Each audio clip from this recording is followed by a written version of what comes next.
ఏం తెచ్చినట్టున్నారు కదనే అయితమే కానీ అది జర బక్కగా ఉన్నట్టున్నది ఏందే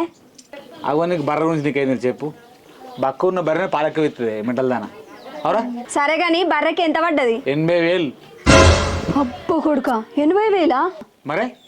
40,000కి ఇయ్యలే నీకు బర్రె గురించి ఏం తెలిసే బంగారానికి ఎంత రేటు ఉందో బర్రకు అంత రేటు ఉంది ఇప్పుడు సరే 80,000 అయితే 80,000 కానీ ఇద్దరు పొత్తులనే కదా ఇద్దరు పొత్తులనే అట్లయితే ఏం కాదు నాయో 40,000 మీయో 40,000 సరేనే బావా 80,000 బర్రె అనుకున్నా బాగా ఇస్తుందిరా ఇంటి ముందట ఉంటే నీ బంగారం ఉన్నట్టే ప్రయాణికి ఇది అంత సరే రేపటి నుంచి మంచిగా తింటాడు మీ తమ్ముడు పెరుగు నేను తోడేవా మామిడి ఇంటి ఇచ్చిన కొద్ది మా తోడుతుంది కానీ ఆకలి తింపా బువే బువే రీ కాలు కట్టుకున్నారీ అల్లే గిల్లే నారా ఎప్పుడన్నా కట్టుకున్నా తద్దిన